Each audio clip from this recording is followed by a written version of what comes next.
Shalom, haleluya.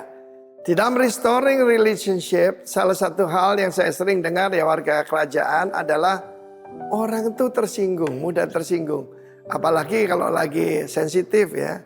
Baru saja mungkin mengalami sesuatu, kita salah mengucapkan satu kata-kata atau apapun, bisa akibatnya jauh saudara ya.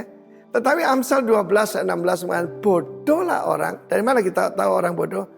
Cepat menyatakan sakit hatinya. Seketika itu juga tong kosong nyaring bunyinya. Tapi yang bijak yang mengabaikan cemooh. Orang yang bijak, orang hebat, terjemahannya berkata great man. Orang hebat, orang yang mulia, menganggap enteng cemooh. Kita melihat bagaimana Saul waktu masih muda. Dia Saul bin Kis waktu masih muda. Firman Allah mengatakan dia diurapi untuk jadi commander daripada Israel untuk menghadapi musuh-musuh. Ya, jadi bukan urapan raja, David urapan raja, tapi dia urapan daripada pemimpin. Orang-orang yang dursila, orang-orang tidak berarti suka menghina orang. Masakan orang dapat menyelamatkan kita? Bahkan waktu dia dipenuhi Roh Kudus, mereka juga menghina. Apakah anak Kish ini termasuk rombongan Nabi? Mereka menghina dia, tidak membawa persembahan kepadanya. Ini yang hebat. Apa tanda orang hebat? Ia pura-pura tuli. Kalian tahu tentang the three wise monkeys?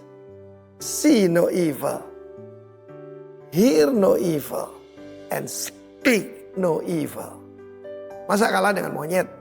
Ya, see no evil, hear no evil, and speak no evil. Kita melihat bagaimana waktu dia masih muda, belum berpangkat tinggi, diurapi Tuhan, begitu saja dimulai dengan kehilangan keledai. Mungkin kau kehilangan pacar atau kehilangan apa, kesempatan Tuhan memberkati ketika masih kosong. Kalau hatimu lagi kosong hari ini jangan diisi yang lain. Dia diisi dengan Roh Allah, dengan urapan Tuhan. Dia pura-pura tuli. Dalam hidup saya, maka ada keuntungan nama saya Arifin.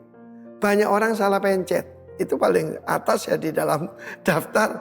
Dan saya sering dengar orang itu ngerasani saya di belakang saya.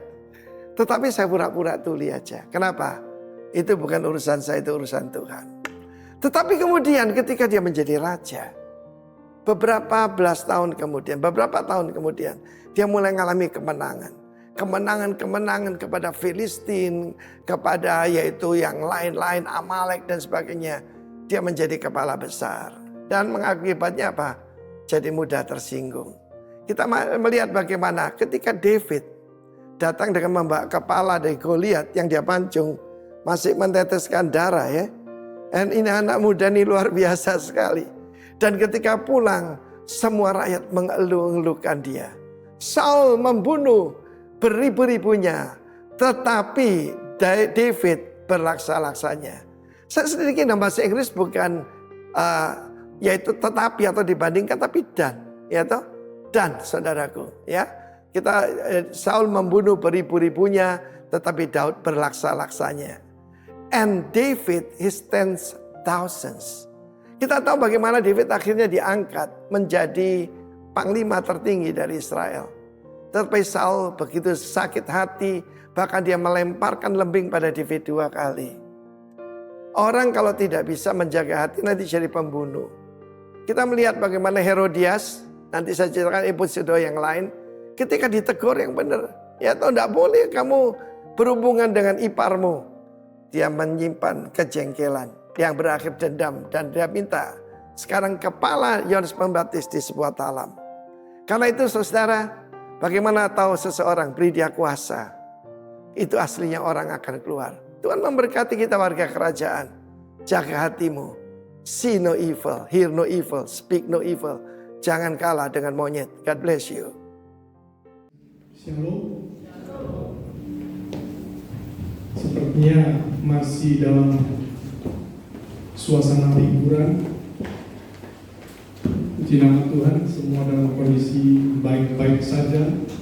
Tuhan Yesus memberkati kita semua.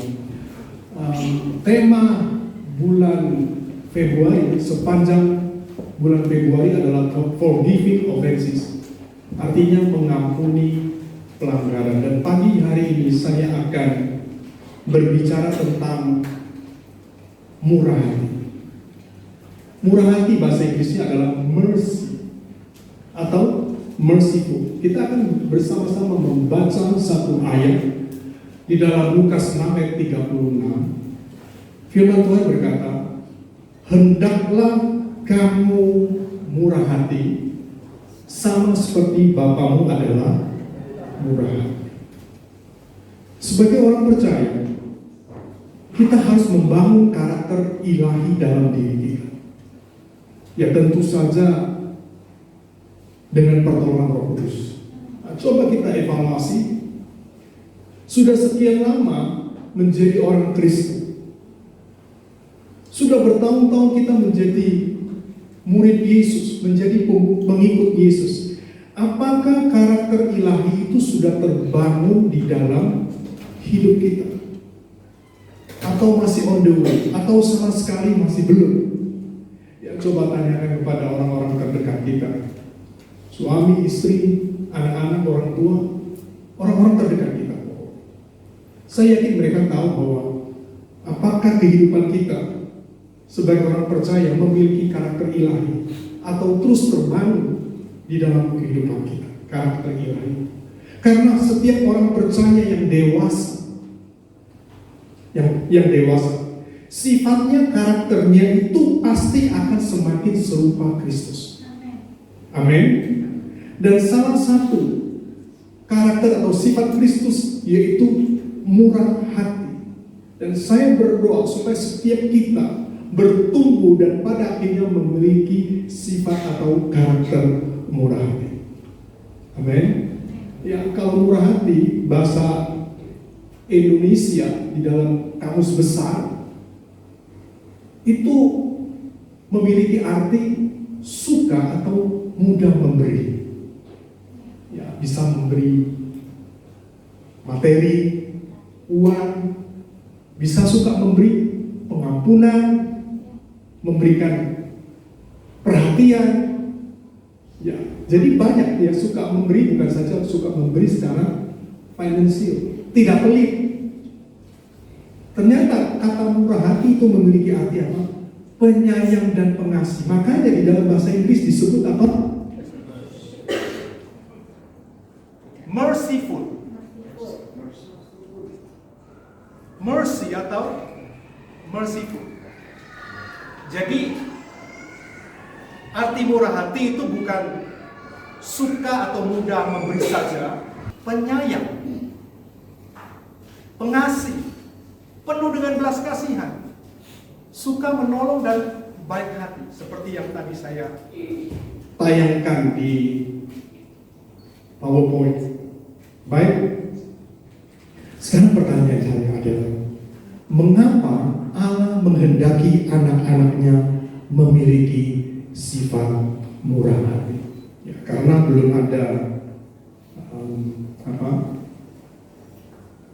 belum ada tayangan. Coba kita baca di dalam Matius 5 ayat 45 hingga ayat yang ke-48.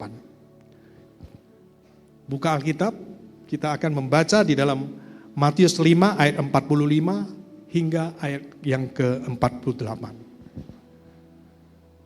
Saya akan bacakan. Karena dengan demikian kamu menjadi anak-anak Bapamu yang di surga, yang menerbitkan matahari bagi orang yang jahat dan orang yang baik, dan menurunkan hujan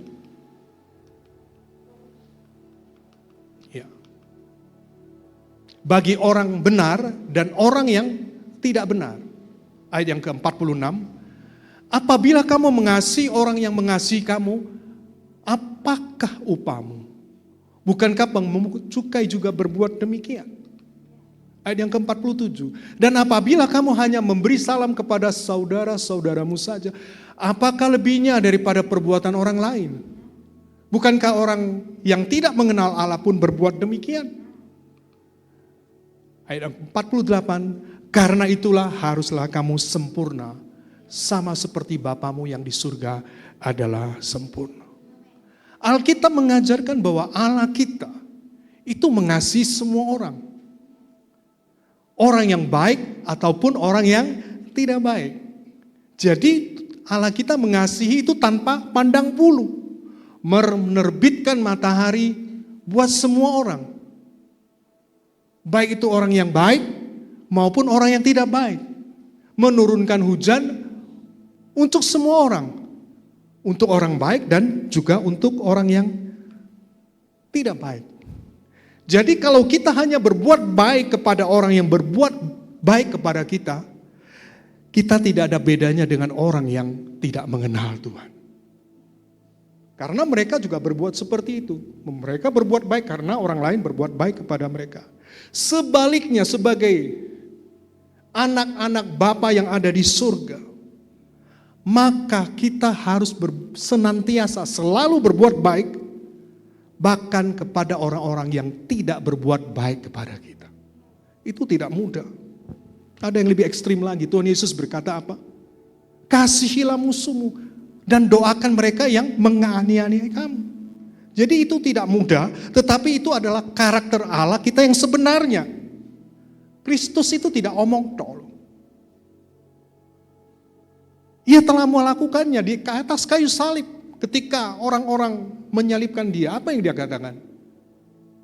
Bapa, ampunilah mereka sebab mereka tidak tahu apa yang mereka lakukan.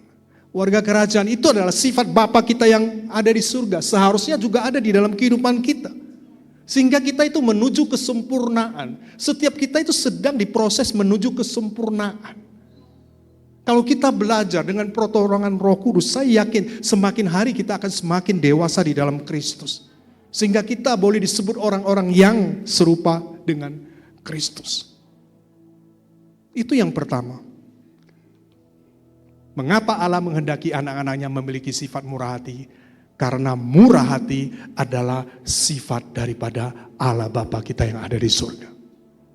Amin. Kalau kita murah hati, orang bisa melihat kita dan berkata Kristus ada di dalam engkau. Dan yang kedua, Galatia 5 ayat 22 di sana dikatakan, tetapi buah roh ialah kasih, sukacita, damai sejahtera, kesabaran, kemurahan, kebaikan dan kesetiaan. Ternyata hal yang kedua, selain murah hati itu adalah sifat Allah. Yang kedua, murah hati adalah salah satu dari buah roh. Buah roh atau buah Roh Kudus itu adalah karakter orang percaya yang telah dibaharui Roh Kudus. Orang tidak mungkin memiliki buah roh kalau tidak dibaharui oleh Roh Kudus. Dulunya emosional, dulunya ngamuan, impulsif, sekarang sabar. Itu sudah dibaharui Roh Kudus. Dulunya pelitnya minta ampun. Sekarang suka memberi, mudah memberi. Dulunya suka iri, suka dengki. Sekarang menjadi baik hati. Dulunya melakukan segala sesuatu untuk kepentingan dirinya sendiri. Sekarang mau menolong orang lain. Jadi ada perubahan sifat karakter karena dibaharui oleh Roh Kudus. Jadi murah hati adalah salah satu dari buah roh. 1 Korintus 13 ayat 4. Kasih itu sabar, kasih itu murah hati. Ia tidak cemburu. Ia tidak membanggakan diri dan tidak sombong. Kalau kita berkata bahwa kita hidup dalam kasih Allah, maka sifat karakter Allah harus nyata dalam hidup kita.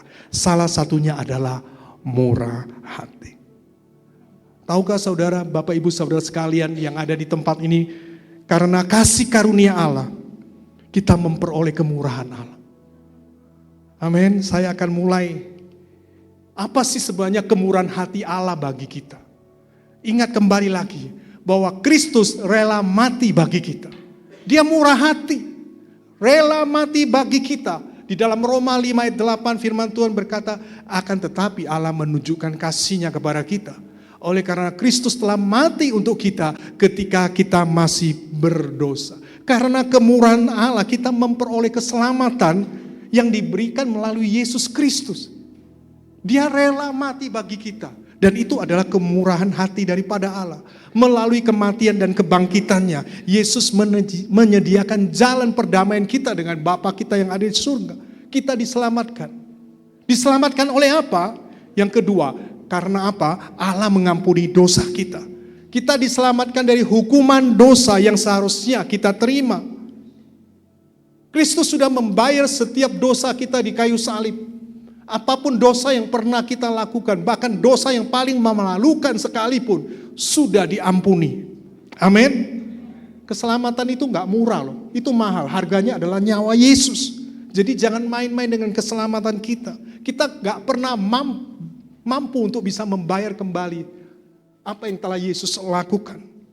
Dengan semua perbuatan baik kita, amal kita, dengan semua harta kita, tidak akan kita bisa untuk membalas kasih Tuhan yang besar itu. Semua dilakukannya karena kemurahan hati daripada Allah. Amin. Dan selanjutnya, setelah diampuni, kita dibenarkan dalam Kristus. Kita dibenarkan. Kita salah semua enggak? Salah, tapi kita dibenarkan. Kita dianggap benar di hadapan Tuhan. Bukan karena usaha kita, bukan. Bukan karena perbuatan kita, kebaikan kita. Bukan amal kita, tetapi karena iman kepada Yesus. Itu kemurahan Tuhan. Dan yang terakhir, yang paling hebat apa yang dilakukan Tuhan? Kita diangkat menjadi anak-anaknya. Mungkin Bapak Ibu Saudara sekalian pernah mendengar kisah Mr. Victor Kolela. Mungkin sudah pernah. Mr. Victor Kolela itu usianya sudah 96 tahun. Suatu saat ketika dia mengendarai kendaraan, kecepatannya melebihi limit yang sudah ditentukan. Kemudian dia ditilang. 96 tahun. Di pengadilan ada seorang hakim bernama Judge Frank Caprio. Dia tanya, Pak Kolela, mengapa Anda ngebut? Dia katakan, Pak Hakim, usia saya sudah 96 tahun. Seharusnya saya sudah tidak bisa ngebut. Lihat aja samar-samar kok. Saya ditilang karena kecepatan saya melebihi limit. Iya, saya lakukan itu karena saya membawa anak saya yang sakit. Dia sakit kanker dan harus blood work, dicek darahnya karena waktu itu dia lagi kritis. Sehingga saya yang usia 96 tahun ini seharusnya tidak bisa mengendarai secepat itu. Tetapi karena urgent, saya lakukan itu untuk anak saya. Setelah mendengar itu, Hakim Frank Caprio bertanya, umur anak Anda berapa? 63. Sakit kanker. Perlu blood work. Kemudian Judge Frank Caprio mengatakan, engkau adalah seorang ayah yang baik.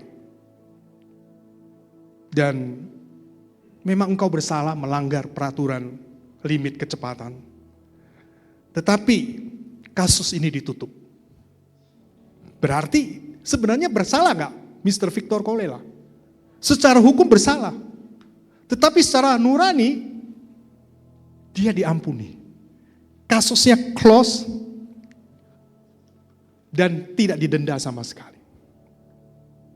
Pertanyaan saya, adakah kewajiban hakim itu setelah diadili, dibenarkan, tidak bersalah, kemudian dia mengangkat Mr. Kolela menjadi anaknya? Punya kewajiban enggak? Enggak. Walaupun lebih tua. Tetapi beda dengan Bapa kita yang ada di surga. Kita ini besarlah. Kita sudah berdosa tetapi kita dibenarkan. Dan lebih istimewa, hakim itu mengangkat kita menjadi anaknya.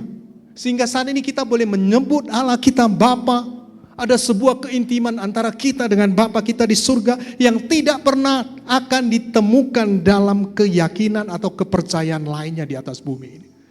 Hanya di dalam Kristus kita memanggil Allah itu Bapa kita yang ada di surga. Bukankah itu kemurahan Allah yang besar di dalam hidup kita sebagai orang percaya? Pernah kita renungkan bahwa kita mempunyai Allah yang luar biasa. Dan kalau kita telah menerima kemurahan Allah yang besar itu, Bukankah kita juga wajib bermurah hati kepada orang lain yang ada di sekitar kita? Amin. Ada tokoh di dalam Alkitab yang memiliki kemurahan hati yang luar biasa kepada sesamanya. Kalau kita membaca di dalam 2 Samuel 9, tokoh ini bernama Daud. Daud berkata kepada pengawalnya, masih adakah orang yang tinggal, orang yang sisa, keluarga dari Saul? Jadi Daud bertanya kepada pengawalnya, ada enggak keturunan dari Saul yang sisa? Dan pengawalnya curiga sebab dia berpikir jangan-jangan Daud itu mencari-cari keturunan Saul untuk dibunuh. Ya, karena zaman dahulu kalau ada seorang raja kemudian digantikan raja lain, apalagi raja sebelumnya itu adalah musuhnya, ya kita tahu toh Saul kan berusaha mengejar Daud untuk dibunuh, jadi sebenarnya boleh kita anggap sebagai musuh. Maka raja yang terpilih akan membunuh semua keturunan dari raja sebelumnya. Untuk apa? Supaya tidak memberontak terhadap raja baru atau balas dendam. Jadi dibunuh semua. Tapi tidak demikian dengan Daud. Daud memanggil cucu daripada Saul yang bernama Mephiboset ke istana. Dan apa yang dia katakan? Kemudian berkatalah raja, tidak adakah lagi orang yang tinggal dari keluarga Saul? Enggak adakah sisa-sisa dari keluarga Saul? Oh ada Mephiboset. Aku hendak menunjukkan kepadanya kasih yang daripada Allah. Jadi Daud tidak membunuh Mephiboset, tetapi menunjukkan kepadanya kasih yang dari Allah. Di sini berbicara bahwa Daud mengampuni Mephiboset. Dia memiliki kemurahan hati mengampuni Mephiboset. Orang bisa bersalah kepada kita. Kita tidak perlu membalas kejahatan dengan kejahatan, tetapi kita bisa membalas dengan pengampunan seperti yang dilakukan oleh Daud. Kalau masih jengkel, masih pegel, masih ingin membalas, berarti kita masih belum memiliki sifat daripada Allah, yaitu kemurahan hati. Saya pernah menemukan sebuah konten di mana seorang maling, jelas-jelas maling sudah mencuri, ditangkap oleh polisi. Akhirnya maling itu ditahan. Nah, selama di sel berkali-kali dia berkata, aku mengampuni polisi yang menangkap aku. Kelihatannya lucu toh? Jangan kita sebagai orang percaya sudah melakukan kesalahan terhadap seseorang, tetapi seolah-olah kita tidak bersalah dan kita yang benar. Kemudian upload di media sosial, aku mengampuni dia. Itu namanya karpe dewe. Ada yang seperti itu. Ya, tapi kita mau memiliki hati yang seperti Daud, betul-betul mengampuni. Yang kedua, di dalam 2 Samuel 9 ayat 12b, dan Mephiboset makan sehidangan dengan Daud sebagai salah seorang anak raja. Mephiboset itu bukan saja diampuni, tetapi dijadikan anak raja. Mephiboset dipungut oleh Makir karena waktu itu kita sudah tahu kisahnya. Mephiboset itu cacat kedua kakinya, dia miskin, hidup terlantar, tidak ada yang peduli, makanya dipungut oleh Makir. Dan sekarang ini kalau Daud makan bersama anak-anaknya, maka cucu Saul Mephiboset juga makan bersama-sama dengan anak-anak raja. Itu berbicara bahwa Daud menjadikan Mephiboset anaknya. Bahkan apa yang dilakukan oleh Daud di dalam ayat yang ke-9. Lalu raja memanggil Siba, hamba Saul itu, dan berkata kepadanya, segala sesuatu yang adalah milik Saul dan milik seluruh keluarganya, ku berikan kepada cucu tuanmu itu. Bukan diampuni saja, bukan diangkat jadi raja, jadi anak raja saja, tetapi yang ketiga, Daud memberi harta milik Saul kepada Mephiboset. Dikembalikan warisan itu. Sampai Mephiboset itu bersujud dan berkata, apakah hambamu ini? Siapakah aku ini? sehingga engkau menghiraukan anjing mati seperti aku. Saking begitu murah hatinya Daud. Siapakah aku ini? Aku ini anjing mati loh. Kamu begitu menghiraukan saya. Sebenarnya itulah yang Tuhan lakukan bagi setiap kita.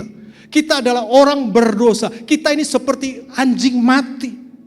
Kita tidak layak di hadapan Tuhan. Tetapi Yesus datang untuk mengampuni dosa-dosa kita. Kemudian kita diangkat menjadi anak-anaknya. Dan dia memberikan kita harta rohani yang kekal. Yang besar itu yaitu kita mewarisi kerajaan Allah. Dan kita akan memerintah bersama Yesus di dalam kekekalan. Amin. Inilah kemurahan hati yang harus kita teladani dari Tuhan. Jadi jangan berbicara tentang memberi. Ternyata murah hati itu kita juga mengampuni orang. Mengangkat orang. Berbuat baik kepada orang. Di dalam perjanjian baru. Ada sebuah perumpamaan yang diberikan Yesus dan cukup terkenal. Yaitu perumpamaan orang Samaria yang murah hati. Saya tidak akan membacakan karena di sana ada sekitar 13 ayat. Semua sudah tahu ya? Sudah tahu ya? Sudah tahu, saya yakin tahu. Tidak perlu diceritakan lagi. Tetapi apa yang bisa kita petik dari perumpamaan tersebut? Yang pertama, melihat orang yang ditimpa kemalangan, yang ditimpa penderitaan, orang Samaria itu timbul belas kasihan. Imam dan orang Lewi lewat. Mereka mungkin lihat, kasihan ya, cuman ngomong aja. Tapi beda dengan orang Samaria ini, dia melihat orang yang ditimpa kemalangan, timbul belas kasihan. Beda dengan orang Samaria itu, dia berhenti. Mengapa? Timbul belas kasihan. Untuk apa berhenti? Untuk menolong orang yang dirampok tersebut. Dia itu melakukan tindakan nyata, rela berkorban, bukan ngomong tok. Kasihan ya orang itu ya, kasihan, cuman ngomong tok. Tapi beda dengan orang Samaria yang murah hati. Ketika dia melihat orang yang ditimpa kemalangan, dia melakukan tindakan nyata, rela berkorban, menolong orang yang dirampok itu. 1 Yohanes 3:18. Anak-anakku, marilah kita mengasihi bukan dengan perkataan atau dengan lidah, tetapi dengan perbuatan dan dalam kebenaran. Bukan cuma ngomong tok, tapi harus ada action. Banyak orang NATO. Apa itu? No action, talk only. Ngomong tok. Sebagai orang percaya, kita kalau melihat ada orang yang ditimpa kemalangan, jangan ngomong tok kasihan ya kasihan. Lakukan sesuatu untuk orang yang mengalami masalah atau penderitaan. Memang kita tidak bisa menolong semua orang. Tetapi setidaknya kita bisa menolong orang yang ada di dalam jangkauan kita. Kita bisa melakukan bagian yang bisa kita kerjakan mulai dari lingkungan terdekat. Enggak usah jauh-jauh, mulai dari keluarga kita. Ya, orang-orang terdekat, orang-orang yang ada di sekitar kita. Seperti yang dilakukan oleh orang Samaria itu. Ketika ketemu, kan sudah dekat toh, di dalam jangkauannya, maka dia menolong orang Samaria tersebut. Saya akan berikan sebuah kisah. Namanya bukan Bu Tin ya, namanya Tin. Tin Kosteren. Usianya 5 tahun ketika dipotret ini. Dia melakukan sesuatu yang sederhana yang bisa dia lakukan. Tahun 2016, dia divonis menderita kanker ganas di otaknya. Untuk menjalani kemo, itu butuh biaya banyak, tetapi karena orang tuanya mampu, ya sudah dia lakukan itu. Dan ternyata dokter sudah berkata bahwa untuk kemo itu cuma memperpanjang usia 1 sampai 2 tahun. Nah, jadi dia jalani kemo, ketika jalani kemo, dia bertanya kepada dokternya, apakah banyak anak yang menderita penyakit yang seperti saya, Dok? Terus dokternya menjawab, iya banyak. Di dunia ini ada banyak sekali anak yang menderita penyakit ini, tapi tidak bisa semua anak itu ke dokter.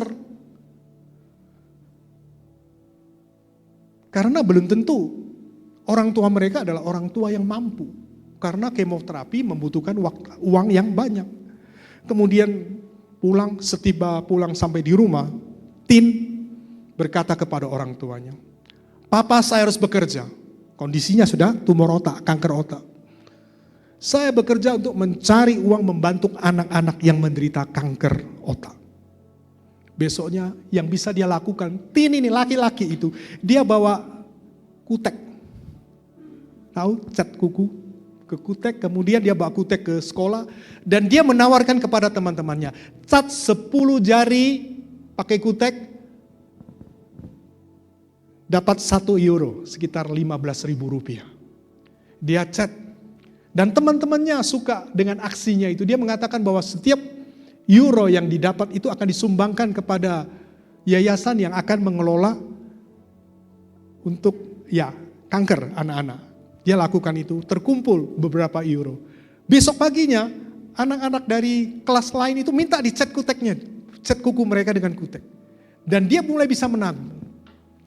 Dan setelah itu dia dapatkan uang itu, dia beritahu papanya, "Pak, saya sudah dapatkan uang sekian euro."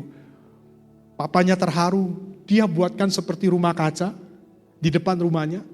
Dan istilahnya buka praktek di situ. Jadi banyak orang yang lewat, minta dicat kukunya. Dan ada TV yang meliput, kemudian disiarkan. Banyak selebriti, banyak pejabat negara yang melihat kisah tersebut, mereka tergerak. Orang-orang dari luar kota datang untuk apa? Cat kuku, tapi cat kuku mereka cuma 1 jari. 1 jari saja ya, dikasih 100 euro. Pejabat ada yang kasih 1.000 euro, ada yang kasih 5.000 euro, ada yang kasih 10.000 euro. Dengan hal yang kecil dia lakukan itu. Sampai tahun 2017 dia berhasil mengumpulkan 9 juta euro, sekitar 14 miliar. Cat kuku saja. Akhirnya meninggal 8 Juli 2017, 1 tahun kemudian. Mencapai usia 6 tahun, tapi kita melihat bahwa walaupun usianya masih anak, tapi dia melakukan segala sesuatu yang bisa dia lakukan, yang ada di dalam jangkauannya, dan itu berdampak besar. Luar biasa si Tin Kostern itu. Jadi jangan kita bermurah hati, kita pikir yang jauh-jauh, enggak usah, yang dekat-dekat saja yang ada di dalam jangkauan kita, lakukan itu, maka hati Tuhan disenangkan dan kita akan memiliki satu karakter lagi, yaitu murah hati. Amin. Dan yang terakhir, dari orang Samaria yang murah hati itu, dia melakukan dengan tulus tanpa mengharapkan balasan. Dia nolong taruh di hotel, itu gak murah loh. Dikasih obat, itu dikatakan kepada pemilik hotel, "Kalau kurang nanti beritahu saya yang akan bayar semuanya, termasuk obat-obatannya." Dia melakukan dengan tulus tanpa mengharapkan balasan daripada orang yang dirampok. Karena dia gak tahu kok orang dirampok ini kaya atau miskin. Dia gak lihat itu, yang dia lakukan adalah apa yang bisa saya lakukan, saya lakukan. Dan biarlah itu boleh terjadi di dalam kehidupan kita sebagai orang percaya. Ada misionaris di Kalimantan Barat. Saya sempat bertanya kepada Tuhan, "Tuhan, kok bisa ya saya pada akhirnya menjadi orang percaya atau orang Kristen?" Saya bertanya kepada Tuhan suatu saat. Dan Tuhan menjawab, "Masih ingat ketika kamu masih SMP?" Oh ya, saya masih ingat, memang SMP saya suka sekali dengan pelajaran bahasa Inggris. Saya kursus bahasa Inggris di 2 tempat, dengan guru yang berbeda, karena saya sangat mencintai bahasa Inggris. Ada seorang teman saya, kakak kelas berkata, "Kamu cuman belajar bahasa Inggris dari orang-orang lokal saja. Kepingin gak kamu belajar bahasa Inggris dari native speaker?" Oh ya mau saja. Jadi belajarnya dengan orang bule. Saya katakan saya mau. Akhirnya suatu sore saya bersiap-siap untuk belajar bahasa Inggris dengan orang bule itu. Dan apa yang terjadi ketika hari pertama saya datang, dia katakan hari ini saya masih belum bisa, besok sore datang jam 5. Besok sore kita datang, dan apa yang dilakukan oleh orang bule itu, ternyata dia seorang misionaris. Masuk ke rumah, dia sudah siapkan kita, saya masih ingat minuman jeruk dan ada makanan di situ. Kita dipersilakan untuk makan, setelah makan, dia katakan mau belajar bahasa Inggris ya. Duduk di meja yang cukup nyaman, mulai mengajar dia. Dan kalimat yang pertama yang disampaikan oleh misionaris itu adalah apa? Adam dan Hawa jatuh dalam dosa. Dia cerita tentang manusia jatuh dalam dosa dan hanya Kristus yang bisa menyelamatkan manusia. Saya tidak mengerti, yang saya serap cuma bahasa Inggrisnya saja. Tetapi ketika dia menyampaikan menyampaikan pelajaran itu, sebenarnya dia sedang menginjili saya. Saya nggak sadar. Saya berusaha mencatat apa yang disampaikannya dan ternyata dia sudah menginjili saya. Dan ketika saya SMA di Santo Yosef di Huaing, saya tuh heran, dibagikan yang namanya kitab Alkitab Gideon gratis, kecil. Saya bawa pulang dan setiap saya baca, cuman perjanjian baru, setiap saya baca ada nama Yesus, saya mulai menangis. Saya heran, kenapa dengan nama Yesus itu?